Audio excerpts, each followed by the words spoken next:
Year 3. I'm here to read you chapter 2 of Varjak Paw. Hopefully you've enjoyed chapter 1. So here goes, let's read you chapter 2. What should he do? Things like this just didn't happen in the Contessa's house. Tell the family, they'd know what to do. Varjak rushed down the corridor. He could feel 2 pairs of identical black eyes watching him, but the cats didn't follow. They stayed by the stairs, guarding the way up. Fear and confusion scorched through Varjak's veins as he turned the corner. He raced to the kitchen, fast as he could go, faster still. Who were these cats? Who were the men? What did they want? He skidded to a halt by the kitchen, hesitated by the doorway. Everything seemed so normal. The whole family was in there. They were eating supper, munching and crunching from rows of china bowls, neat and regular. Bowls of food, bowls of water, round white saucers of full cream milk. He felt like a stranger, watching from a distance. They looked so grand with their perfectly groomed silver blue fur, their green eyes, their tidy little collars around their necks. "So, you're ready to behave like a proper blue," said Father. "Very good." So there we are, there the little cats look, all munching their food.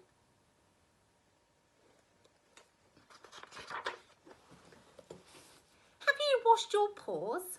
said Mother. "There are cats," shouted Varjak. "There are black cats in the house and they—" "Varjak," said Mother. "They came with a man." "Varjak," said Father. "He's gone up in the Contessa's room."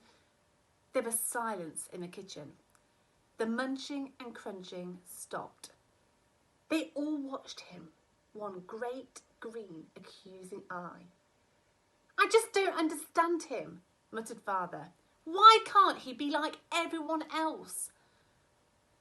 "You haven't washed your paws, have you, sweetheart?" said Mum. She came over and started scrubbing. Varjak bit his tongue. No one believed a word he said. It wasn't fair. In the middle of his family, he felt friendless and alone. "Come and eat with us, Varjak," said Cousin Jasmine. "The food is ever so nice." Jasmine's voice was cool and smooth, like milk in the morning. "I don't want to eat," he tried to explain. "There are black cats in the house." "Oh, who cares what that little insect does?" said Julius. "I'll have Varjak's food. You have to eat to build your muscles." Julius puffed himself up and tucked into Varjak's bowl. Jasmine looked impressed. "You hear that, Varjak?" said Father proudly. "Julius is a proper Mesopotamian blue." Varjak bristled. Julius might be the family hero, but Varjak knew something no one else did, something important. How could he make them believe him? "On J-Lal's name, I swear it's true," he insisted. "The cats are guarding the stairs right now. I looked into their eyes." He shivered at the memory. "They're all black." "Enough!" yelled Father. "That's enough of these tales." He spat out the word tales with particular disgust. "Ah, but some are true," said the elder Paw quietly. "Why don't you show us, Varjak? Take us to the cats." Father scowled at Elder Paw, but kept quiet. The head of the family always had final say. Varjak's grandfather was getting old. His fine fur was almost all silver, and he seldom spoke up these days, but everyone listened when he did.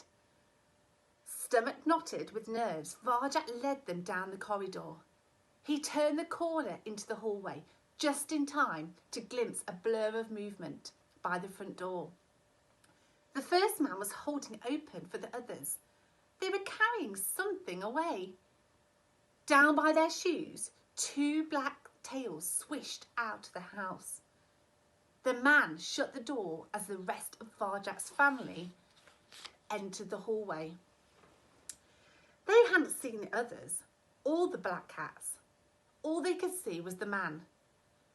"Why, it's the gentleman," said Mother. "I remember when we were kittens," said Aunt Junie. "There were ladies and gentlemen here every day. The Contessa always had visitors." They looked up the stairs. The Contessa's door was wide open. There was no one in her room. It was empty. Surprise rippled around the family. Not knowing what to think, they peered up at the gentleman, all except the elder Paw, who seemed thoughtful, as if he was trying to remember something. The gentleman pointed up at the Contessa's room and said something in his voice like thunder, high above their heads. Then he crouched down, bringing himself closer to their level. His wet pink lips smiled at each of them in turn. Varjak glanced nervously at the front door. The black cats hadn't come back. He hoped they wouldn't. With a flourish, the gentleman brought something out of his pocket. He held it on his waxy white hand and murmured to his family